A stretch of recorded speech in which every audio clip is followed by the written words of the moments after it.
제가 너무 편하게 살아왔던 건지 결혼을 준비하면서 정신이 너무 피폐해지는 것 같습니다. 저는 집안이 적당히 받쳐주고 적당히 벌고 무력도 그닥 없어서인지 돈 때문에 크게 스트레스 받고 살아본 적이 없습니다. 무엇보다 고지식한 집안 덕에 돈 이야기를 하는 것 자체가 어색했죠. 저는 어릴 때부터 부모님이 맞벌이를 하셔서 옆집인 외가에서 주로 살았습니다. 증조 할머니께서 저를 주로 봐주셨고요. 연세가 많던 분인지라 어릴 때부터 돈 이야기는 하는 거 아니다. 가격 흥정하는 거 아니다. 주라는 대로 주는 거다. 돈이 없으면 못 사는 거다. 물건에 집착하지 말아라. 없으면 그만이고 나중에 더 좋은 게 나오기 마련이다. 이렇게 배우며 컸습니다. 다행히 복이 많았는지 연애를 하면서 어떤 남자와도 돈으로 인한 마찰이 없었어요. 돈 많은 남자와 만나게 되면 남친이 계산을 하니 제가 가끔씩 가격대가 있는 선물을 해줬었고, 가난한 학생을 사귀게 되면 제가 도시락을 싸서 한강이나 공원 데이트를 하며 남친이 스트레스 받는 일이 없도록 했습니다. 그렇게 살다가 결혼을 준비하면서 돈돈거리는 예비 시어머니 때문에 스트레스를 어마어마하게 받고 있네요. 바라는 게 자꾸 하나씩 늘어나거든요. 처음에는 예단 예물 없이 간소하게 하자더니 이제는 예단을 해오랍니다. 반반 결혼인데 말이죠. 해서 저도 마냥 호구가 될 수 없다는 생각에 예물을 해달라고 요구했습니다. 그러니 입을 삐죽거리며 우리 아들 말로는 여자친구가 욕심이 없고 착하다던데 다 챙겨 받으려고 딱 이렇게 말씀하시더라고요. 앞서 말씀드렸듯이 저희는 반반 결혼을 준비 중이고 전세도 반반으로 공동명의를 하기로 했습니다. 그런데 화장실 타일이 너무 낡고 물때가 많아 교체하고 싶더라고요. 그래서 집주인과 상의해서 화장실과 몰딩을 같이 고쳐주는 대신 전세금을 아주 조금 올렸습니다. 이건 남친과도 다 합의한 내용이었고요. 그런데 남친 어머니께서 제가 원해서 하는 술이라며 제가 전부 책임을 져야 한다고 말합니다. 남친이 본인도 원한 거라고 그만하라 말리긴 했었지만 예비 시어머니의 저런 모습을 보니 앞으로의 삶이 훤히 보이는 것 같네요. 시댁은 가족이 아니고 연인 사이도 아니라 서로 정말 도와줄 마음이 있는 사이 또한 아니라고 생각합니다. 그래도 딴에는 가족이라고 남처럼 체면 때문에 돈 이야기를 안 할 사이도 아니라고 생각하고요. 그래서 평생 이렇게 불편하게 돈돈거리는 사람을 달고 살아야 하는구나 하는 생각에 절로 한숨이 나는 것 같습니다. 차라리 부모님의 지원으로 집을 받고 시어머니 될 뿐 기를 죽여볼까 하는 생각까지 하게 되네요. 사실 부모님이 집을 해준다 하셨는데 제가 거절했습니다. 시어머니 될 사람이 돈 쓰기 싫어해서 제가 집을 해가면 혼수 같은 걸 무조건 싼 걸로 채울 게 뻔히 보이거든요. 해서 저희 부모님이 속상해할 걸 생각해서 도움 안 받고 양가 지원 없이 저희가 모은 돈으로 하기로 했습니다. 그런데 오늘 시어머니가 다른 건 몰라도 본인 이름으로 들어오는 축의금은 무조건 본인이 챙겨갈 거라고 또 전화를 해오네요. 뭐 이건 당연한 거라 생각하지만 아들 장가 가는데 돈 한 푼 안 쓰려고 하면서 예단을 받겠다 하고 예물을 달라 하니 입을 삐죽대다가 이제는 축의금 이야기까지 하니 참 밉상이라는 생각이 듭니다. 시댁이 못 산다면 이해라도 해줄 텐데 부유하지는 않다 해도 살만하거든요. 수도권의 30평대 자가 아파트에 살면서 예비 시부모님 두 분의 아들까지 각자 차를 한 대씩 보유 중입니다. 임대하는 건물세로 살고 있는데 임대료가 제법 되는지라 두 분 다 일도 안 하고 계세요. 이런저런 생각을 하다 보니 결혼이라는 것에 회의가 느껴지는 것 같습니다. 추가입니다. 어제 제가 돈동거리는 시어머니 될 사람 때문에 답답해서 글을 올렸었는데 바로 또 일이 터지네요. 남친이 해외 출장을 가서 연락이 조금 답답한 상태이고 출장으로 정신없는데 따지기도 애매한 상황이라 오고 나면 이야기를 할 예정입니다. 그런데 지금 당장 너무 답답해서 다시 한번 조언을 구합니다.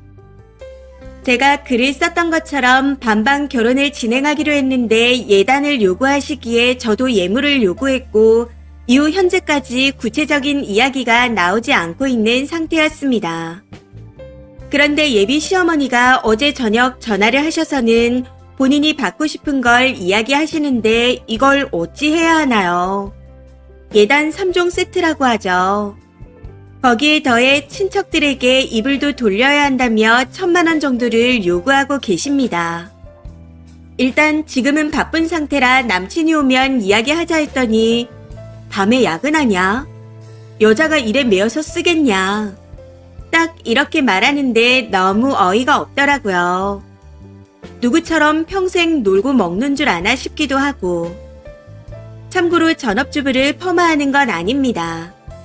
다만 이분은 평생 아들 도시락 한 번 안 싸주고 유치원 이후로 아침밥 한 번 안 챙겨주신 분이라고 들었습니다. 아들 숙제 한 번 확인 안 한 엄청 게으른 엄마였기에 저런 말을 하니 화가 나더라고요.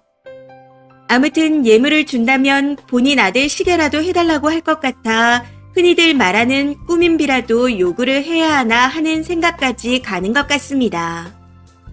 이렇게 돈동거리며 따지는 건 너무 싫지만 자꾸만 저런 식으로 나오시니 받을 건 받아야겠다는 생각이 듭니다. 이젠 그냥 결혼을 때려치워야 하나 싶기까지 하네요. 만약 결혼을 진행할 거라면 뭘 얼마나 요구해야 할까요? 남친이 출장에서 돌아오면 멱살이라도 잡고 흔들고 싶은 심정입니다. 댓글입니다. 첫 번째. 예단에 예물 받으려는 똑똑이면 예단 전에 와야 할 것도 받아 챙기셔야죠. 예단을 원하시니 집값을 보태달라고 하세요. 두 번째. 제가 아버지 같아서 한 말씀 드립니다. 만약에 내 딸에게 시어머니 될 사람이 예단 품목을 적어 보낸다면 전 이 결혼을 안 시킬 겁니다. 예단은 말 그대로 성의입니다. 상대방이 요구하는 것이 아닙니다. 이런 것을 예의 없게 요구하는 집안으로 시집가고 싶으십니까? 시어머니 태도를 봤을 땐 정상적이라고 생각합니까? 내 딸이라면 다시 진지하게 생각해보라고 합니다. 미룰 수 없다면 님이 할 말을 다 하고 사세요. 무례한 사람들은 상대방이 참는 것을 몰라요. 그저 호구로 알 뿐입니다. 할 말을 다 하고 당당하게 해요. 다만 제 딸이라면 말렸습니다. 헤어짐을 겁내지 마세요. 세 번째. 님 같은 성품의 사람이 저런 심술보 소갈머리 없는 시어머니를 만나잖아요. 참고 넘기는 것도 한두 번이지 화병이 나거나 그 이후로 심장이 안 좋아져서 시어머니보다 먼저 저 세상 갈 확률이 높아집니다. 님의 평온한 앞날과 건강을 위해 시어머니를 안 보고 살던가 아님 그 결혼을 하지 마세요. 후기입니다. 글을 쓰고 난 후 많은 일들이 있었네요. 어느 정도 정리가 되면 글을 쓰려고 했었는데 최근까지 이런저런 일들이 휘몰아쳤고 지금도 진행 중입니다. 우선 남친이 귀국하고 난 후 그간 있었던 일에 대해 모두 이야기했습니다. 예단 예물 없이 결혼을 진행하기로 한 건 집값을 몰빵하려고 그런 거잖아. 여자가 예단을 해간다면 남자네가 집을 해와야 하고 예물도 오가야지.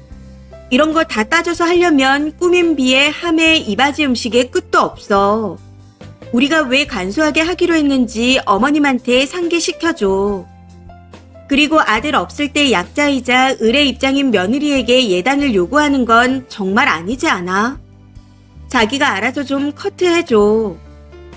제 말을 듣고 난 남친은 마음고생하게 해서 미안하다며 본인이 어머님께 잘 말하겠다 했습니다. 그런데 어머님과 이야기가 잘 안 된 건지 얼마 후에 엄마가 친척들이며 지인들한테 들은 게 있어서 눈치를 보는 것 같아. 딱 이렇게 말하더라고요. 해서 많은 분들이 조언해 주신 대로 그럼 어머님께서 집값 보태주시려고 그러는 거야. 하고 기쁜 듯이 말했습니다. 그랬더니 당황해하며 그건 아니라 하기에 저 역시 남친의 말에 당황하는 척을 했었죠. 그랬더니 다시 한 번 더 이야기를 해보겠답니다. 어이가 없는 건 이후 어머님께서 집값을 보태주실 수는 없고 그냥 예단만 받고 싶어 하는 것 같다는 말을 전해왔다는 거죠. 그러면서 예단비를 본인이 대출받고 본인이 갚겠다네요. 이게 무슨 개소리인지 해서 그냥 끝을 보자는 생각으로 아니 부부가 되면 앞으로 버는 돈은 공동재산인데 뭘 혼자 갚겠다는 거야. 그냥 같이 갚는 거지. 어머님 이러시는 거 도무지 이해가 안 가. 혹시 어머님께서 친구들한테 아들 집 해준다고 뻥치신 거 아니야? 하고 질러버렸습니다. 그랬더니 남친이 발끈하더라고요. 이후 정말 말 그대로 고래고래 소리를 질러가며 대판 싸우게 되었고 그날 바로 헤어졌습니다. 몇 날 며칠 동안 오만 가지 생각들이 머릿속에서 빙빙 돌며 고민해서인지 생각보다 무덤덤했던 것 같아요. 그런데 그것도 잠시뿐 또 어이없는 일이 벌어졌네요. 전남친과 저는 사내 연애를 했습니다. 부서가 달라 근무하는 건물 자체가 다르고 볼 일도 거의 없지만 소식은 간간히 들립니다. 아직 청첩장을 돌린 건 아니었기에 팀 내의 친한 사람들한테조차 파혼 사실을 말하지 않은 상태였는데 제 사수가 뜬금없이 예단 문제로 파혼했다면서 이러더라고요. 순간 전남친 놈이 나한테 알리지도 않고 먼저 말하고 다녔구나 싶어서 기분이 더러웠지만 애써 태어난 척하며 그러게요. 결혼 준비란 게 좀 어렵더라고요. 하고 답했습니다. 그랬더니 남자 쪽에서 집에 맞게 예단해 주길 바랬는데 예물 안 받을 테니 예단을 생략하자고 했다면서 딱 이렇게 말하네요. 혹시 명치가 쑥 떨어지는 느낌을 아시나요? 그 순간 딱 그렇더라고요. 마음속 깊은 곳에서 부글부글 열이 끓어올랐지만 꾹 참으며 그런 거 아니라며 그간 있었던 일들을 설명했습니다. 어쩐지 자기가 그런 걸로 구질구질하게 나올 스타일이 아닌 걸 알아서 이상하다 싶었어. 이상한 소문 돌기 전에 정리해. 대충 이런 식으로 대화를 끝냈던 것 같네요. 여기서 그 아줌마가 집값은 보탤 생각도 없으면서 예단을 요구했던 건 친구들한테 아들 집회 간다고 뻥을 쳐서 그랬다는 확신이 들었습니다. 그냥 그 아줌마의 그 아들이라고 할까요? 약간 허세가 있는 남자라는 건 알고 있었지만 이 정도일 줄은 몰랐습니다. 우선은 말 전하기 좋아하는 동료 한 명한테 이야기를 해놓은 상태라 어느 정도 정리는 될 것 같지만 아무리 생각해도 어이가 없습니다. 다시 한 번 더 확실하게 잡기 위해 진흙탕 싸움에 발을 들여야 할지 고민이네요. 후기 댓글입니다. 첫 번째, 밥 먹고 커피 한잔 하면서 자연스럽게 흘리세요. 반반 결혼하는데 예단 요구하는 어이없는 집도 있더라. 사람들한테 아들 집해줬다고 뻥친 것 같은데 도대체 왜 그러는지 모르겠다. 이런 식으로요. 그럼 그 중에 눈치 빠른 사람들은 대충 알아들을 겁니다. 두 번째, 사내 연애였다면 제대로 잡아야 합니다. 남자가 혼자 뻥으로 말하고 다니면 그 사람 말만 듣게 돼 있어요. 남자가 질에 찔리는 게 많아서 저렇게 말하고 다니는 것 같은데 가만히 있다가는 혼자 돈만 밝히는 나쁜 년이 되는 겁니다. 일단 직원 한 분한테 이야기를 하셨다 하니 어느 정도 진화는 될 듯 하지만 손 놓고 계시지는 마세요. 가만히 있는다고 성인군자 되는 건 아니니까요. 눈에는 눈, 이에는 이 확실히 밝혀야 그나마 억울하지 않을 거예요. 세 번째, 진흙탕 싸움이 아니죠. 헛소문에 진실을 말해야 되는 건데 그게 왜 진흙탕 싸움이에요? 더구나 사내 연애라면서요. 글쓴이 사수분이나 주변 분은 그렇게 생각 안 하더라도 소문이 나버리면 수습이 안 됩니다. 무슨 일이 있어도 바로 잡으셔야 해요. 이번 사연은 여기까지입니다. 시청해주셔서 감사합니다.